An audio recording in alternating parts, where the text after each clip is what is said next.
The bell above the bakery door chimed once. And in that single sound, Jae-hyun Park's entire life split in two. He was still holding the anniversary cake box.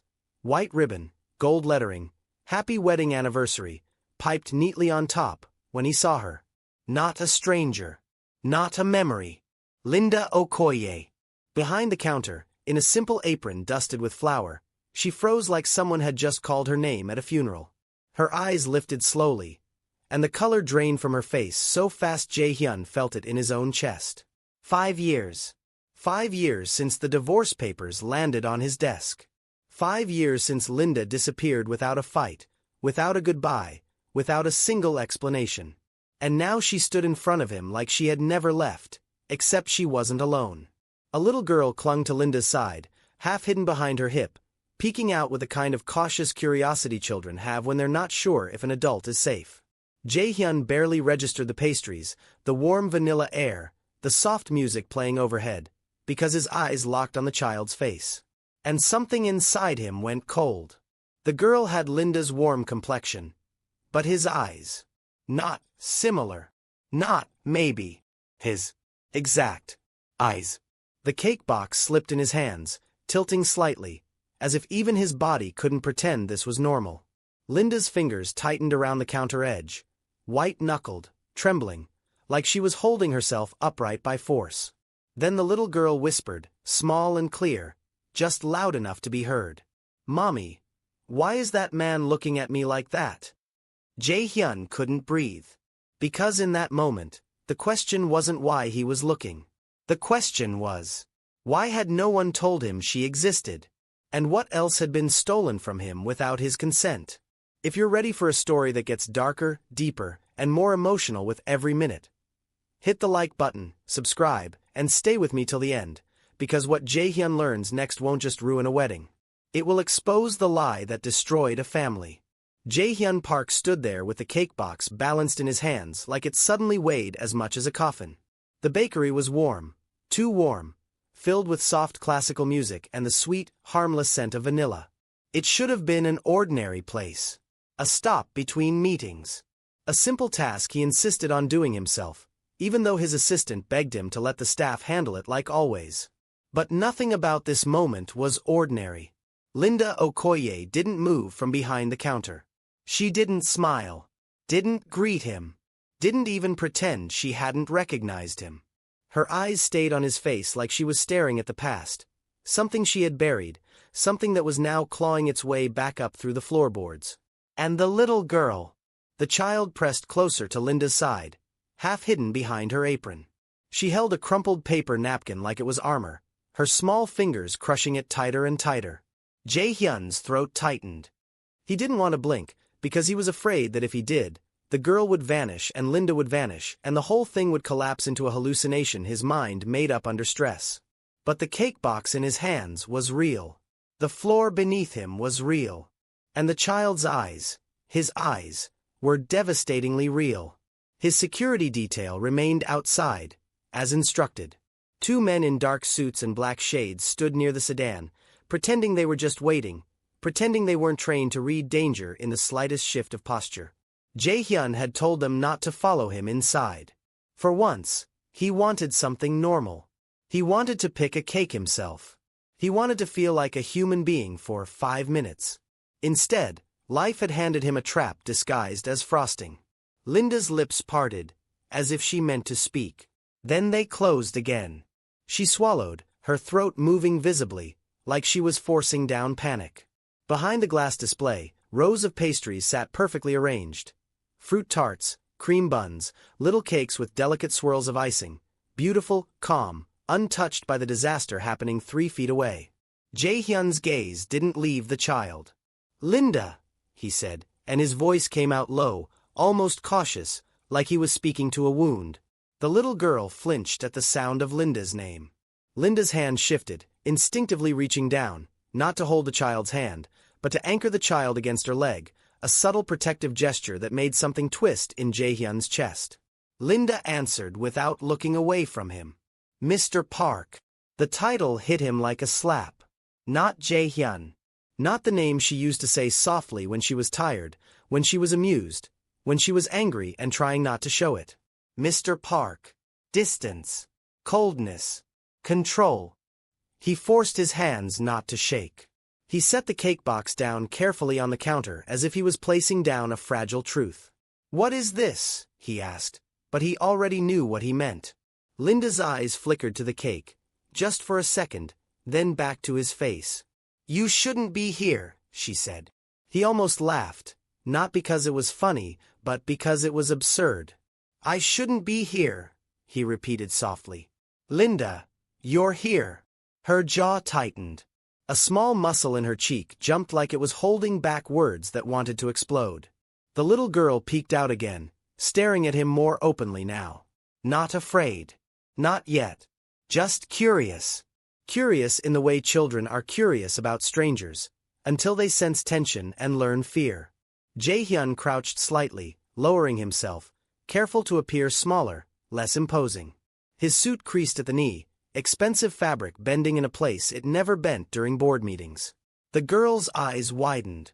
She took half a step back. Linda's shoulders stiffened instantly. "Don't," Linda warned. One word. Sharp. Jae-hyun froze. He straightened, slowly, palms open. "I'm not here to hurt," he started. "You're here because you didn't know," Linda cut in, her voice dropping, controlled but shaking underneath. "And now you do. So leave." His breath caught. He stared at her, trying to understand how she could say leave with that kind of calm, like she wasn't bleeding internally. Like he wasn't. "You didn't tell me," he said, and the sentence came out rougher than he intended. Linda's eyes flashed. "You didn't listen," she returned immediately.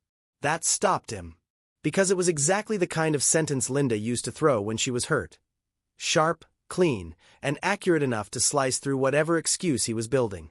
Jae-hyun held her gaze. "Whose child is she?" he asked, even though the question felt like a lie.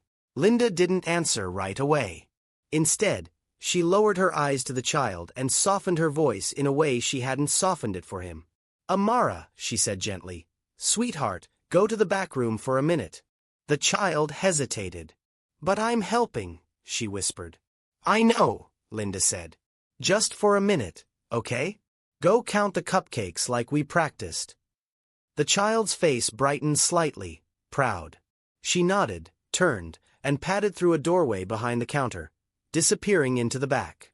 The second the door swung shut, the bakery felt like it lost oxygen. Jae-hyun didn't realize he'd been holding his breath until he let it out. "Amara," he repeated, almost to himself. The name didn't matter, but it mattered. Because it was real. A child with a name. A life. A voice. Linda's hands trembled as she reached for a notepad, pretending to be busy. Pretending this was just another customer. She didn't look up. "What are you doing here?" she asked, voice flat. He almost answered with the truth, that he didn't know. That he'd been pulled into this bakery like gravity. That his body moved before his mind could question it. But he didn't trust the truth to sound sane. "I came to order a cake," he said. Linda's laugh was small and bitter. "Of course," she murmured. "A cake." His fingers curled against the edge of the counter. "I saw you," he said. "And her." Linda wrote something on the notepad. Slow, deliberate. Like the act of writing could hold her together. "You should go," she said again. Jae-hyun's voice dropped. "That child has my eyes." The pen stopped. Linda's shoulders lifted slightly as if she'd been struck. Then she resumed writing, but her hand was no longer steady. "You don't know what you're talking about," she replied, too quickly. He leaned forward. "I know what my eyes look like." Linda's mouth tightened. "You're engaged," she said, and that word came out like poison. "A powerful man with an entire future already arranged. You have no business stepping into mine." He felt heat rise in his throat. He felt heat rise in his throat. "Mine," he echoed. Linda looked up then. Fully. Directly. And in her eyes, he saw something he hadn't seen in years. Raw resentment layered over exhaustion, like she'd been carrying something heavy for too long. "This is my life," Linda said quietly. "My business. My child. My peace. And you don't get to walk in here holding cake for someone else and shatter it. His pulse thundered in his ears. He forced his voice to stay controlled, because losing control was what made men like him dangerous, even to people they loved. You were my wife, he said. And you disappeared. Linda's gaze hardened. No, she corrected. I survived. The sentence landed between them like a weapon. Jae-hyun stood still. His chest felt tight. He wanted to argue, wanted to demand, wanted to tear the truth out of her with pure desperation. But he saw something in her posture that made him pause. She wasn't defensive like someone caught in a lie. She was guarded like someone who had already fought a war and didn't want to fight another. Linda glanced toward the backroom door. Then she lowered her voice. If you don't leave, you'll scare her, she said. Jae-hyun swallowed. Is she mine? He asked. Linda didn't answer. She just stared at him, and in the silence, the answer grew louder than any confession. Jae-hyun's jaw clenched. How old? He asked.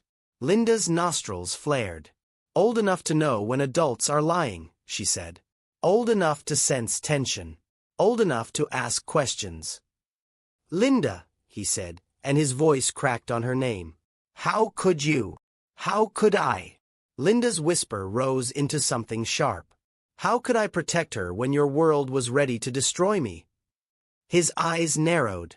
What are you talking about? Linda's mouth opened, then shut.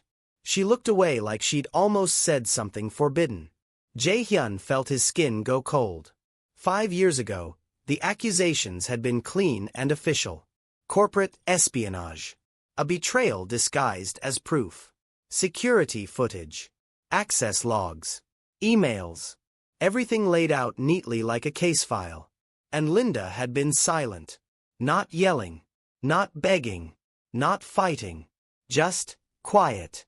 Back then, he'd taken her silence as guilt. Now, standing here, he saw it differently. Silence wasn't always guilt.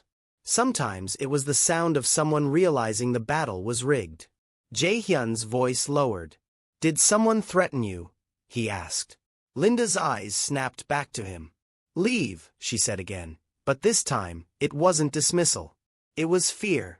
Jae-hyun straightened fully. No, he said quietly. Not this time. Linda's face tightened. You don't get to decide, she hissed. I didn't decide 5 years ago, he returned. And I've regretted it. The words escaped him before he could polish them into something safer. Linda blinked, just once, like she wasn't prepared to hear regret from him. Then her expression hardened again, like she remembered what regret cost. Jae-hyun looked at the backroom door. I want to meet her, he said. Properly. Linda's laugh came out again, bitter and tired. You can't even say it, she said. You can't even say what she is to you. His throat tightened. My daughter, he said. Saying it out loud felt like stepping off a cliff. Linda's eyes shimmered, but she didn't cry. She didn't give him the relief of seeing her break. Instead, she leaned forward slightly, voice low and lethal. If you say that in this bakery again, if you say it where anyone can hear, she whispered, you will bring a storm down on us. A chill crawled over his spine. Who? He asked. Linda's gaze didn't waver. You know who, she said. And he did. His mother. His board. His fiancé's family. The media.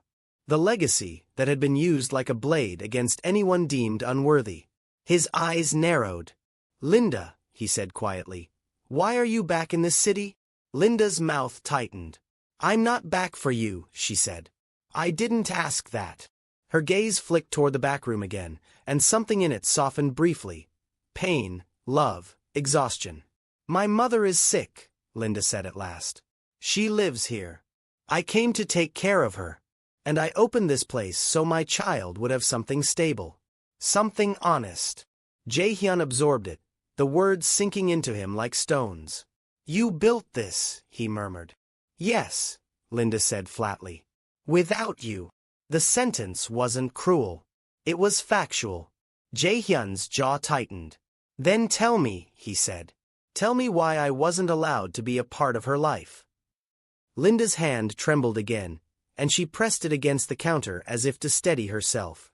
"You want answers," she said. "Fine." He went still. Linda's eyes sharpened. "But not here," she continued. "Not now. Not where she can hear you questioning her existence like she's a mistake." His chest clenched. He forced his voice to lower. "Where then?" Linda glanced at the bakery wall clock. The second hand ticked loudly in the quiet. "We close at 6, she said. "Come to the back entrance at 6:30. Relief surged in him, but it came tangled with dread. She wasn't offering forgiveness. She was offering a conversation. And conversations could turn into wars. Jae-hyun nodded once. "I'll be here." Linda's gaze sharpened instantly. "Alone," she said. He hesitated only a moment. "My guards." "Alone," she repeated harder. "No security. No driver. No assistant. No lawyer. No," her voice dropped. "No one connected to your family." His stomach tightened. "My family has nothing to do with this," he said automatically. Linda stared at him like he was still the same man from 5 years ago, naive enough to think his family didn't have their hands in everything. Then she spoke softly, and the softness was worse than shouting. "Don't insult me," she said. Jae-hyun's lips pressed together. A long silence stretched between them. Outside, through the bakery window, he could see his guards shifting slightly, scanning the street, unaware that the real threat was standing in a flour-dusted apron 10 feet away. Linda's voice dropped again. "If you bring them," she said, "I won't open the door." He nodded. "I understand." Linda didn't relax. "And if you tell anyone," she continued, "if your mother hears even a rumor of this before I'm ready, I will take her and disappear so completely you'll spend your entire life searching shadows." The threat wasn't theatrical. It was the kind of threat that came from someone who had already planned escape routes. Jae-hyun swallowed. "I won't tell anyone," he said. Linda's eyes narrowed slightly, like she didn't believe promises anymore. Like she couldn't afford to. Then the backroom door opened. The child, Amara, stepped out, holding a small tray with a single cupcake on it like it was a crown. "Mommy," she announced proudly. "I counted them. 22 cupcakes." Linda's face shifted instantly, softening into something warm. "Well done, baby," she said gently. Amara's eyes flicked to Jae-hyun again. She stared at him with unfiltered curiosity. Then, without fear, she asked, "Are you buying a cake for your wife?" Jae-hyun's breath caught. Linda froze, just for a fraction of a second. Jae-hyun forced himself not to flinch. Because the question was innocent, but the answer could damage everything. Linda bent slightly, touching Amara's shoulder. "He's just a customer," Linda said smoothly. "Go put the cupcake back, okay?" Amara pouted. "But I wanted him to taste it." Jae-hyun's throat tightened. He almost reached out, almost smiled, almost accepted the offered sweetness like it was a doorway into her life. But Linda's eyes cut to him, warning. So he stayed still. Amara sighed dramatically like only a child could, then shuffled back behind the counter, placing the cupcake carefully. As she did, she hummed a little tune, completely unaware she was the center of a world-ending revelation. Linda watched her for a moment, just long enough to make Jae-hyun feel the weight of everything he'd missed. Then Linda turned back to him, face hard again. 6:30, she said. Jae-hyun nodded. He picked up the cake box slowly, as if leaving was physically painful. He stepped toward the door, and the cheerful chime rang again, mocking, bright, oblivious. Outside, his security chief immediately straightened. "Sir," the man said carefully, reading his expression, "is everything all right?" Jae-hyun didn't answer. He walked past them toward the sedan, and only when he was inside, the door closing behind him, did he finally allow himself to inhale like a man drowning who just surfaced. "Drive," he said, voice flat. The car pulled away, merging into traffic, the city rushing by in polished glass and steel. But Jae-hyun didn't see any of it. His mind was stuck in the bakery. In a child's eyes. in Linda's voice saying the same thing twice. Alone. Alone. Alone. His phone buzzed. A message from his fiancée. Another from his mother. Another from his assistant. He didn't open any of them. Because for the first time in 5 years, something had broken through the wall he built around his emotions. Something that didn't care about mergers or social image or family legacy. Something primal and irreversible. A daughter. He gripped the cake box on his lap so hard the ribbon crumpled. His driver glanced at him in the rearview mirror. "Sir," the driver asked gently, "to the office?" Jae-hyun stared out the tinted window. "Yes," he said. "And clear my schedule tonight." The security chief in the passenger seat shifted slightly. "Sir, you have the charity gala at 8, he reminded him. "Your mother personally." "Clear it," Jae-hyun said. The sharpness in his voice silenced the car. The city lights flickered across his face as they drove, and his reflection stared back at him from the glass. Calm, composed, powerful. But inside, he felt like a man who'd just been informed his life wasn't his. Not truly. Because what else had been stolen from him without his consent? The question burned in him, spreading like fire. And deep down, in a place he didn't want to examine yet, another fear began to form. If Linda had been forced to hide a child, then someone had been powerful enough to force her. And whoever that was, would not let Jae-hyun claim the truth without a fight. The car climbed into the corporate district. The office tower rose ahead like a monument to control. And for years, control had been his religion. But tonight, at 6:30, he was supposed to walk into a back alley behind a bakery, alone, and face whatever Linda Okoye had been hiding for 5 years. He looked down at the cake box. Happy wedding anniversary. The irony of it twisted his stomach. Because the celebration it was meant for suddenly felt like a funeral. His phone buzzed again. This time, his mother's name lit up the screen. Mrs. Park. He stared at it for 2 full seconds, then declined the call. It rang again immediately. Decline. Again. Decline. By the 4th time, his hands started shaking. Not from fear of his mother. From rage at the possibility that she already knew. He answered at last, voice low. "What is it, mother?" Her voice was crisp, controlled, perfectly calm. "Where are you?" He stared out the window. "At work." "You canceled the gala," she said. Not a question. A statement. And your assistant is suddenly unable to explain why. Jae-hyun's jaw tightened. "I had personal matters." A pause. Then her tone shifted slightly. Still polite, but sharp enough to cut. "What personal matters could be more important than your obligations?" He said nothing. His mother continued, calm and dangerous. "The Park family and the Choi family have already begun confirming guest attendance. Investors will notice your absence. The press will notice. Your fiancé's parents will notice. You will not embarrass them." His fingers clenched around the phone. And suddenly, his mother's words didn't sound like concern. They sounded like ownership.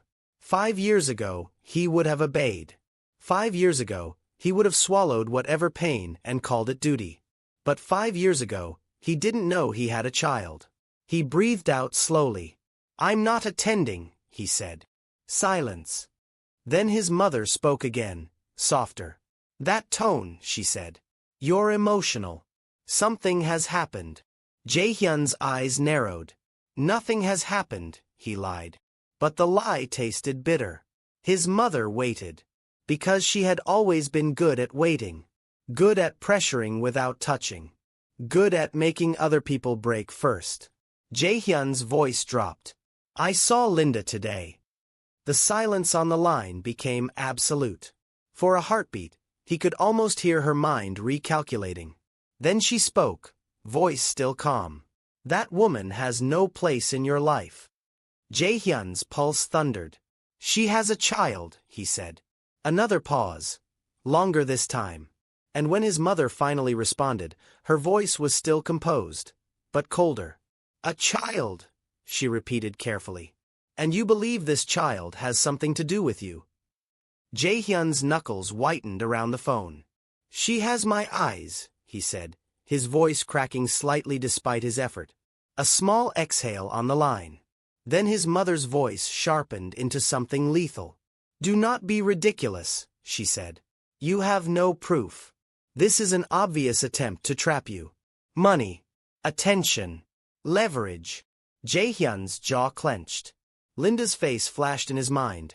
Tired, guarded, furious. Trap. Money. Leverage. Those words didn't fit her. Not anymore. Stop, he said quietly. His mother's voice turned warning soft. Jae-hyun, she said, you have a life already set. A marriage that benefits everyone. A future that protects the company. You will not ruin it because you walked into some bakery and saw a child who vaguely resembles. She doesn't vaguely resemble, he cut in. She's mine. Silence again. Then his mother spoke with terrifying calm. If you pursue this, she said, you will destroy everything you've built. Jae-hyun stared out the window at the city below, at people living lives that didn't require permission. And for the first time in his adult life, he realized how trapped he'd been. He lowered his voice. I'm done being controlled, he said. His mother's tone sharpened. You are not thinking clearly. He swallowed. I'm meeting Linda tonight, he said. His mother inhaled slowly. You will not go alone, she said immediately. You are a park. You do not. I am going alone, he said, voice still final. His mother's silence turned into something else. Calculation. And that frightened him more than anger. Because anger was honest. Calculation meant she was planning. She spoke again, voice low. If you insist on humiliating yourself, she said, then at least understand this. Once you open that door, you cannot close it. Jae-hyun's throat tightened. I know, he said. Then he ended the call before she could say another word. His hand was still shaking when the car pulled into the underground parking of his office. He sat there for a moment, staring at the concrete wall ahead. His phone buzzed non-stop now. Calls, texts, alerts. He ignored them all. Because none of them mattered more than the truth waiting behind a bakery door at 6:30. He stepped out of the car. The security chief moved immediately. Sir, the man said carefully, should I inform the team we're... No, Jae-hyun said. You're not coming. The man blinked. Sir, I said no. The security chief hesitated, then nodded stiffly. Jae-hyun walked toward the elevator, the cake box still in his hand because he didn't trust himself to let it go yet. Like holding it kept the day anchored in reality. In the elevator mirror, he watched his own face. Calm. Controlled. But his eyes looked different. Like a man who had just realized he'd been living inside someone else's plan. The elevator rose. And as it climbed, one thought repeated in his mind like a warning siren. If Linda hid a child from him, someone made her. And tonight, he was going to find out who. He stepped into his office on the top floor. The city stretched beyond the glass wall, bright, powerful, untouchable. He set the cake box down on his desk like it was evidence. And then he did something he hadn't done in years. He locked his office door. Because what he was about to do next couldn't be managed by assistants or filtered through lawyers. He pulled out his phone, scrolled, and found one number he hadn't called in a long time. His private legal counsel. He stared at the name for a moment, then pressed call. The line rang once. Twice. Then the lawyer answered. Voice alert. Mr. Park. Jae-hyun's gaze hardened. I need you to investigate something from 5 years ago, he said. The case that destroyed my marriage. A pause. Corporate espionage? The lawyer asked carefully. Yes, Jae-hyun replied. Linda Okoye. The lawyer inhaled quietly. Sir, that matter was closed. It wasn't closed, Jae-hyun cut in. It was buried. Silence. Then the lawyer's voice lowered. What exactly do you want? Jae-hyun looked out at the skyline again. His reflection hovered faintly in the glass, like a ghost watching. I want the truth, he said. Who fabricated the evidence? Who altered the footage? Who ordered it? Who benefited? And I don't care whose name appears. The lawyer paused. Sir, he said cautiously, if this leads where I think it might lead. I said I don't care, Jae-hyun repeated, voice like steel. Start now. Quietly. No leaks. The lawyer exhaled. Understood, he said. I'll move immediately. Jae-hyun ended the call. His heart was pounding, but the action steadied him. For the first time in years, he wasn't just reacting. He was moving. He checked the clock. 6 hours until 6:30. 6 hours until he stood behind that bakery again, alone, facing Linda Okoye, and the child whose eyes had shattered his future. He sat down slowly, staring at the cake box. And then his phone lit up again. Not his mother this time. His fiancée, Choi Yoona. He watched the name blink on the screen, and a strange emptiness filled him. Because whatever wedding had been planned, whatever future had been arranged, it suddenly felt irrelevant. But his phone buzzed again immediately, and he knew this wasn't going to wait. He answered. Jae-hyun, Yoona's voice came through, sweet on the surface, sharpened underneath. Where are you? Why are people saying you canceled tonight? He stared at the cake box. Happy wedding anniversary. He felt the irony like a bruise. I had a change of plans, he said. Yoona laughed lightly, like it was flirtation. You can't just change plans when the entire industry is watching, she said. My father is furious. Jae-hyun's jaw tightened. He looked at the clock again. 6 hours. And in those 6 hours, the world was going to start closing in. Yoona's voice softened. Tell me what's wrong, she coaxed. Is this about your mother? Did she upset you again? Because if so, I can talk to her. Jae-hyun's eyes narrowed slightly. No, he said. This isn't about my mother. A pause. Then Yoona's voice lowered. Then what is it about? Jae-hyun didn't answer. Because he couldn't. Not yet.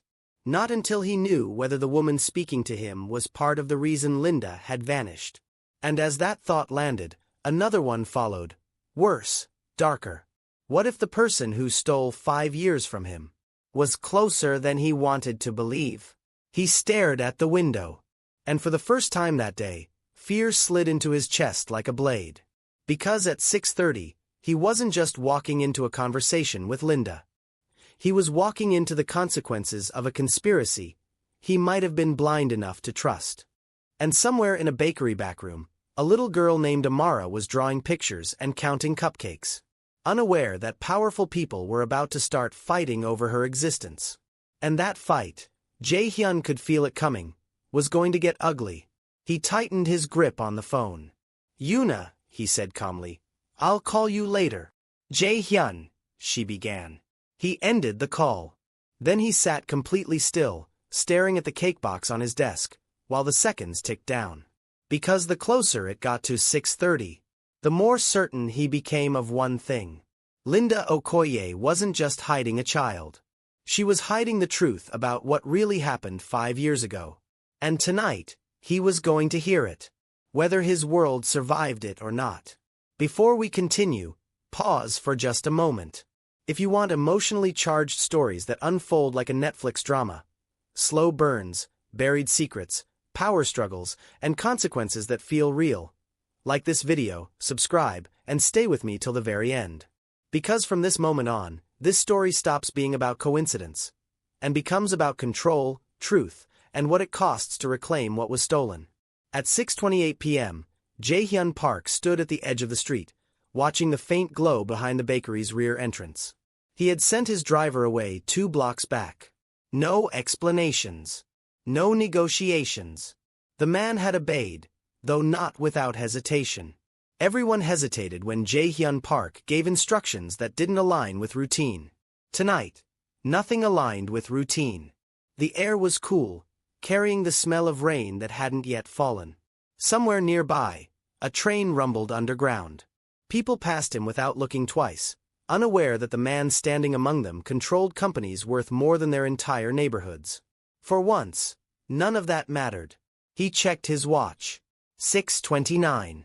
In 30 seconds, he would knock on a steel door behind a modest bakery and step into a conversation that could dismantle everything he had built. And for the first time in his adult life, he wasn't sure he wanted to stop it. At 6:30, he crossed the street. Each step felt heavier than the last, not because of fear, but because this was the first time he was walking into something without leverage. There were no contracts here. No NDAs. No damage control teams waiting in conference rooms. Just truth. The steel door was plain, scratched near the handle from years of deliveries and careless impacts. A single bulb buzzed faintly overhead. He knocked once. The door opened almost immediately. Linda Okoye stood there, her hands still on the handle, as if she had been counting the seconds too. She had changed out of her work clothes. The apron was gone. In its place were jeans and a soft sweater that hung loosely on her frame. Her hair was down, curling naturally around her face. No makeup. No effort to look composed beyond sheer will. "You're on time," she said quietly. "I came alone," Jae-hyun replied. Her eyes flicked past him, scanning the alley instinctively. When she saw no one, some of the tension in her shoulders eased, but not fully. "Come in." The door closed behind him with a muted metallic click. The sound echoed in the small back room, final and isolating. This space wasn't meant for customers. It was half storage, half sanctuary. Shelves lined the walls, stacked with flour, sugar, baking tools, neatly labeled containers. A small refrigerator hummed steadily in the corner. On the opposite side of the room was a low table surrounded by tiny chairs, child-sized, colorful, scuffed from use. Above it, the wall was covered in drawings. Crayons, markers, stick figures. A woman holding hands with a smaller figure. A sun with exaggerated rays. A house with smoke curling from the chimney. Jae-hyun's chest tightened painfully. "She's not here," Linda said, following his gaze. "I asked a neighbor to keep her tonight." He nodded slowly. "Thank you." Linda poured coffee from a small machine into 2 mismatched mugs. "You still drink it black," she said, not looking at him. "Yes." She handed him the mug. Their fingers didn't touch. The absence felt deliberate. They stood in silence for several seconds, the weight of everything unspoken pressing down on the room. Jae-hyun finally spoke. "How old is she?" he asked. Linda leaned against the counter, folding her arms. "4, she said. "She'll be 5 in a few months." The calculation hit him immediately. 5 years ago. 4 years old. She had been pregnant when she left. He lowered himself into one of the small chairs without realizing it. The chair creaked slightly under his weight, emphasizing how out of place he was in a child's world. "I didn't know," he said hoarsely. "I know," Linda replied. The simplicity of her response hurt more than accusation. "When did you find out?" he asked. 3 days after I signed the divorce papers," she said. His grip tightened on the mug. 3 days, he repeated. "Yes. And you didn't tell me." "No." The word landed between them like a final verdict. "Why?" he asked. Linda's gaze hardened, not with anger, but with memory.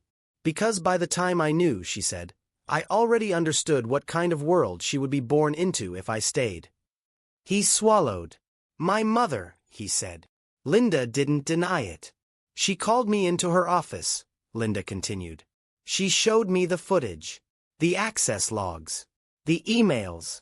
She said the board was furious, that your position was unstable." He remembered that day with brutal clarity. "She said you would have to choose," Linda said. "Your marriage, or your future." His throat tightened. "And you let me choose," he said quietly. Linda shook her head. "No," she said. "You chose long before that meeting." He flinched. "You chose stability," she continued. "Reputation. Control. You chose what made sense." "I was wrong," he said. "Yes," Linda replied calmly. "You were." There was no bitterness in her voice. Just exhaustion. "And when I told her I was pregnant," Linda said softly, she smiled. His head snapped up. "She told me exactly what would happen if anyone found out," Linda continued. She said the child would be marked. That she would never belong. Rage burned in his chest. She threatened my child, he said. She threatened your legacy, Linda corrected. I was collateral damage. He stood abruptly, pacing the room like a trapped animal. I should have protected you, he said. You couldn't even protect yourself, Linda replied. The words stopped him cold. She met his gaze steadily. You were owned, she said. By your name. Your board. Your mother. And you didn't even realize it. Silence followed. Finally, he spoke again. I've ordered an investigation, he said. Into the charges. Quietly. Linda's eyes sharpened. Good, she said. Because if this goes public, they'll come for her. They already are, he replied. My mother knows. Linda closed her eyes briefly. And she warned me. She always does, Linda said. Warnings are her way of maintaining control. He hesitated. I canceled the wedding, he said. Linda's eyes flew open. You did what? I canceled it. That was reckless, she said sharply. That was dangerous. I don't care. This isn't about romance, Linda snapped. This is about survival. He stepped closer. It's about my daughter. Her shoulders stiffened. You don't get to say that like it fixes anything, she said. Not yet. I'm not claiming, he said. I'm choosing. Linda turned away, pressing her palms against the counter as if steadying herself. You think choosing once makes you a hero, she whispered. You think one decision erases 5 years of absence? No, he said. But it begins accountability. She wiped her face and turned back. If you hurt her, she said quietly, I will disappear.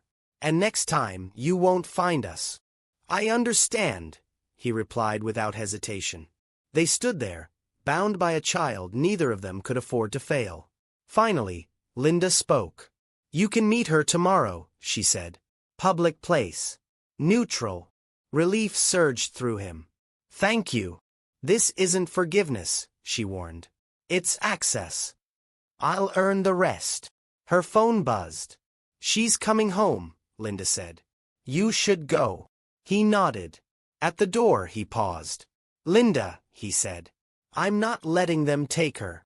She studied him for a long moment. Make sure you're strong enough to stop them. Outside, the night air hit him hard. His phone exploded with missed calls. The fallout had begun. But for the first time, Jae-hyun felt certain of one thing. He was no longer fighting for power. He was fighting for his child. And that made everything more dangerous. The morning after the alleyway conversation arrived without mercy. Jae-hyun Park had not slept. He sat alone in his penthouse apartment as dawn crept in through the glass walls, the city slowly waking beneath him. Seoul stretched endlessly in every direction. Steel, glass, ambition, control. 4 years, this view had been his proof that every sacrifice was worth it. This morning, it looked like a cage. His phone lay on the table in front of him, silent for once. Not because the world had stopped calling, but because he had turned it face down. The weight in his chest hadn't eased since the night before. Linda's words echoed in his mind, not angrily, not dramatically, but steadily, like a truth that refused to be ignored. You were owned. He stood and walked to the window, resting his forehead briefly against the cool glass. Owned. By expectations. By legacy. By fear disguised as duty. And until yesterday, he had accepted it as the cost of power. Now, power felt meaningless. At exactly 7:12 a.m., his assistant knocked. Sir, she said carefully, stepping inside. The board has called an emergency meeting. Your mother is already there. Jae-hyun didn't turn around. What time? He asked. They want you immediately. He exhaled slowly. Tell them I'll be there in 30 minutes. His assistant hesitated. Sir, the media is asking questions. The wedding cancellation. Let them, he said quietly. She nodded and retreated. Jae-hyun turned from the window and picked up his phone. He flipped it over. 37 missed calls. 5 from his mother. 8 from board members. 12 from investors. The rest from numbers he didn't recognize. He scrolled past all of them and stopped on one contact. Linda Okoye. He stared at the name. He didn't call. Not yet. Because today was not about reassurance. Today was about consequences. The boardroom was colder than usual. Jae-hyun felt it the moment he stepped inside. The subtle shift in posture, the tension disguised as professionalism. 12 men and women sat around the long polished table, each with their own version of concern written carefully across their faces. His mother sat at the head. Mrs. Park looked exactly as she always did. Composed, elegant, untouchable. She didn't rise when he entered. She didn't smile. "Sit," she said calmly. Jae-hyun took his seat. The silence stretched. Finally, one of the board members cleared his throat. "Your recent actions have caused instability," the man began carefully. "The Park-Choi merger is now uncertain. Investors are nervous." "My actions," Jae-hyun replied evenly, "were personal." "There is no such thing as personal when you are the face of this company," another board member said sharply. His mother folded her hands. "You embarrassed powerful people," she said. "People who don't forgive easily." Jae-hyun met her gaze.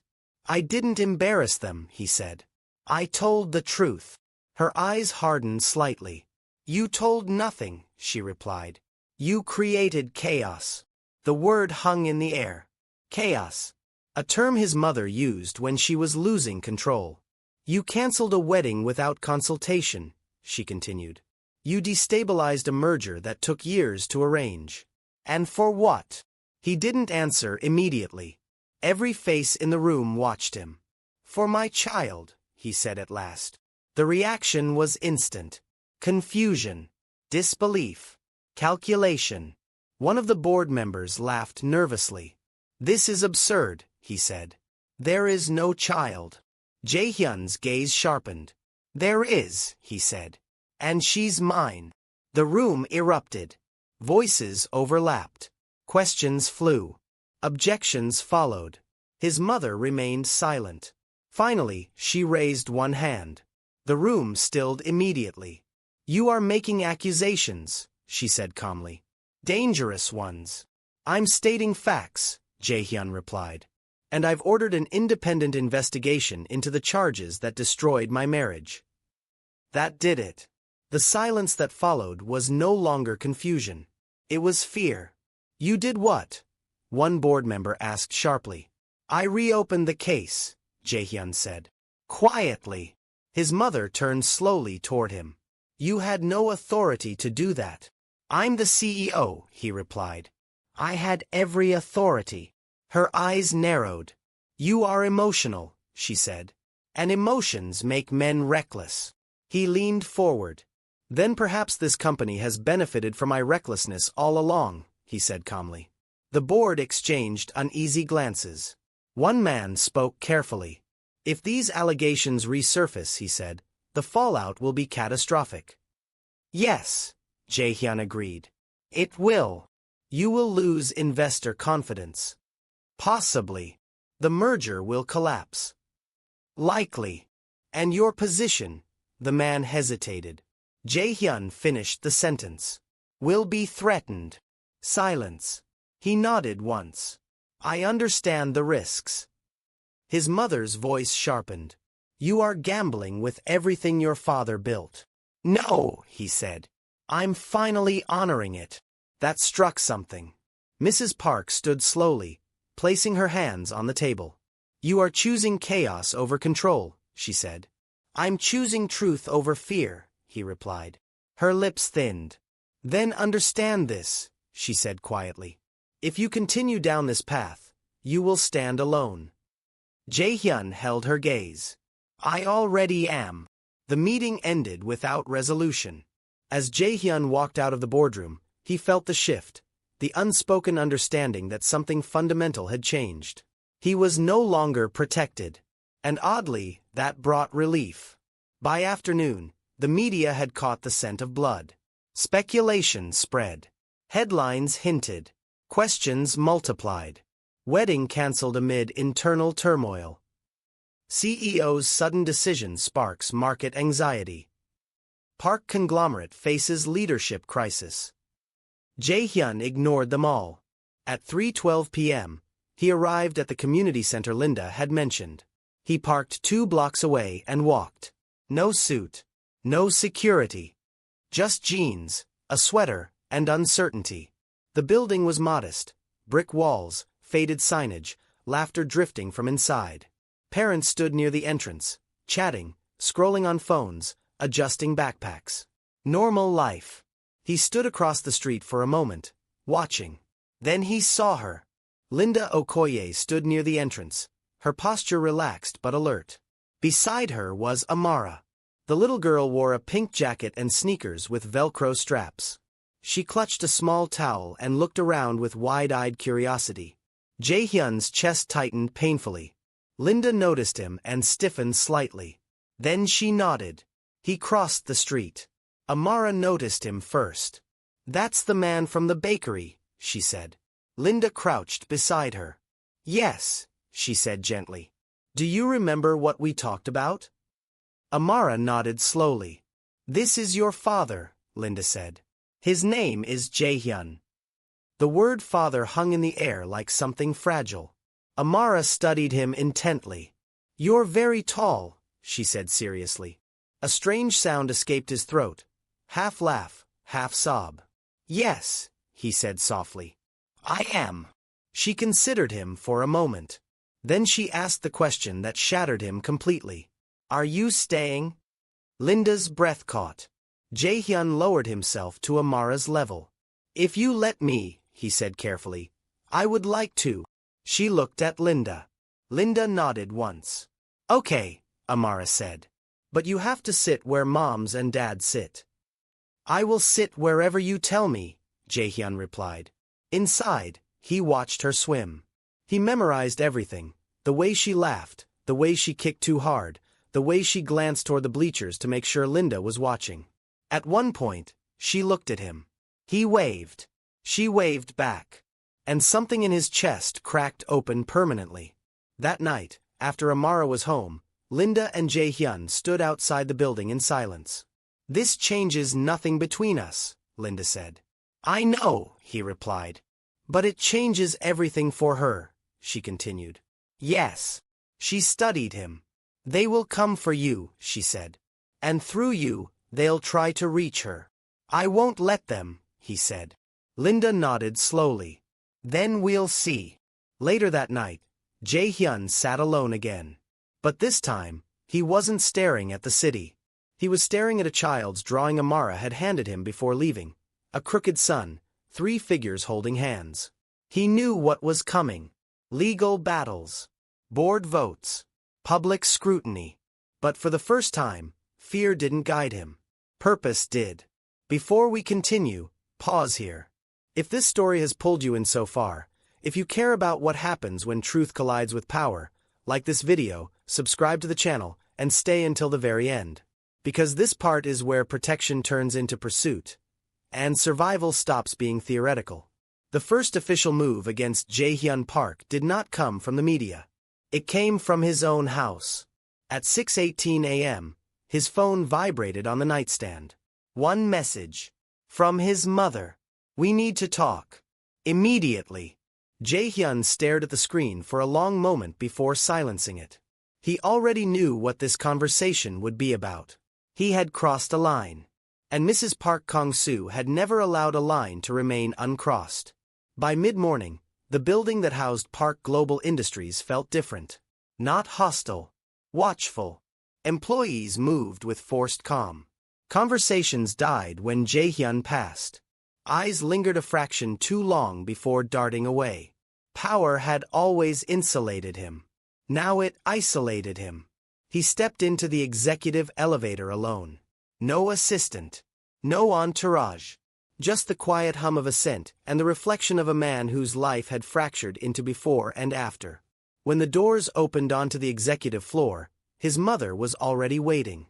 She stood near the conference room windows, hands clasped behind her back, looking out over the city she believed she owned. "You're late," she said without turning. "No," Jae-hyun replied. "I'm deliberate." She turned slowly. For the first time in his life, he saw something unfamiliar in her eyes. Not anger. Calculation sharpened by fear. "You've destabilized everything," she said. "You destabilized it 5 years ago," he replied calmly. She dismissed the comment with a small wave. "That woman has poisoned you," she said. "She always was good at that." Jae-hyun's jaw tightened. "Do not speak about Linda," he said evenly. Mrs. Park's eyes hardened. "You're defending her again," she said. "After everything she did." "She did nothing," he replied. "You fabricated her guilt." A flicker of irritation crossed her face. "You have proof?" she asked coolly. "Yes." Her lips pressed into a thin line. "You forget," she said. "Proof is only useful when people are willing to believe it." He stepped closer. "They will," he said. "Because I'm done protecting lies." Mrs. Park exhaled slowly. "You don't understand what you're inviting," she said. "If this goes public, the board will move against you." "Then they will," he replied. "You will be removed." "Then I will walk." She stared at him as if he had spoken a foreign language. "You would give up everything," she said, "for a child you've known for days?" "For a child I abandoned for years," he replied. Her voice sharpened.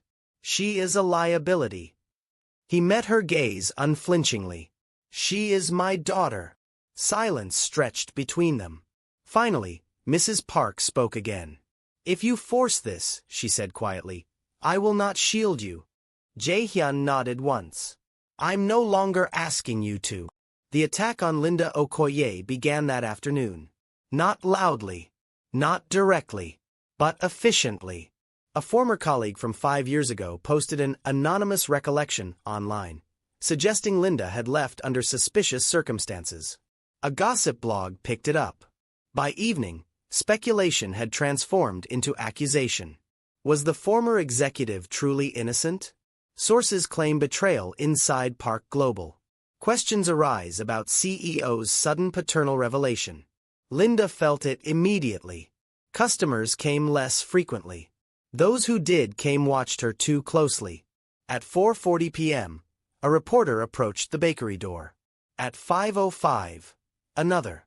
By 6 o'clock, Linda locked the door and flipped the sign to closed. Amara sat at the small table in the back, humming softly as she colored. "Mommy," she said, "why are there people outside?" Linda forced her voice steady. "They're just curious." "About what?" "About grown-up things." Amara frowned. "Are they mad at you?" Linda knelt beside her. "No," she said gently. "And even if they were, it wouldn't matter." Amara nodded, satisfied. Linda was not. She called Jae-hyun. "They're starting," she said. "I know," he replied. "You said you would protect us," she said. "I am," he replied. "But protection isn't invisible." Silence hung. "What do you want me to do?" Linda asked. "For now," he said, "nothing different. I'll create distance publicly. Quietly reinforce security. And I'll take the pressure." Linda closed her eyes. "They won't stop," she said. "No," he agreed. "They won't." That night, the board convened again, without him. An emergency vote was scheduled. By morning, rumors of leadership instability leaked deliberately. Stock dipped further. And somewhere between the speculation and the silence, Mrs. Park made her most dangerous move yet. She framed the narrative. Not Linda as a victim. Linda as a manipulator. A woman who reappeared, conveniently. A child used as leverage. A past relationship weaponized for personal gain. By the next day, the question wasn't what happened 5 years ago. It was what Linda wanted now. Linda felt the shift when her daughter's school called. A routine inquiry. A request for documentation. Subtle. Threatening. That night, Linda packed a bag. Not to leave, but to be ready. When Jae-hyun found out, he went still. They involved her school, Linda said quietly over the phone. His voice dropped. That was a mistake, he said. What are you going to do? She asked. End this, he replied. The following morning, Jae-hyun walked into the boardroom unannounced. 12 faces turned toward him. His mother froze. He placed a thick folder on the table. This ends today, he said calmly. Inside were emails, recorded calls, signed authorizations, evidence. You threatened a child, he continued. You manipulated a board. You destroyed an innocent woman. One board member stood abruptly. This will destroy us. No, Jae-hyun replied. It will cleanse you. Mrs. Park stood slowly. You think you've won, she said quietly. No, he replied. I think I'm done losing. The board voted. Not unanimously, but decisively. Jae-hyun would remain CEO, temporarily. An independent investigation would proceed. And Mrs. Park Kong-soo was officially removed from advisory influence. She said nothing as she walked out, but her eyes promised war. That evening, Linda sat on her bed, Amara asleep beside her. Her phone buzzed. A message from Jae-hyun. It's not over, but they can't touch her anymore.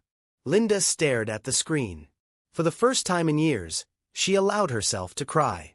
Not from fear, from exhaustion. Across the city, Mrs. Park sat alone in her estate.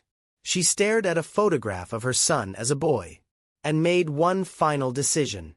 If she could not control the truth, she would bury it, even if it meant destroying her son. Before we go any further, pause here. If this story has held you, if you've felt the weight of every choice and every silence, like this video, subscribe to the channel, and stay until the very end. Because this final chapter is not about victory. It's about what survives when the truth finally demands a price. The night before the investigation went public, Jae-hyun Park sat alone in his office long after the city lights had begun to thin. Seoul never truly slept, but it did grow quieter, more honest, in the hours just before dawn. The kind of quiet that forced a man to hear himself think. His jacket hung over the back of his chair. His tie lay discarded on the desk. The glass walls reflected a version of himself stripped of ceremony and illusion.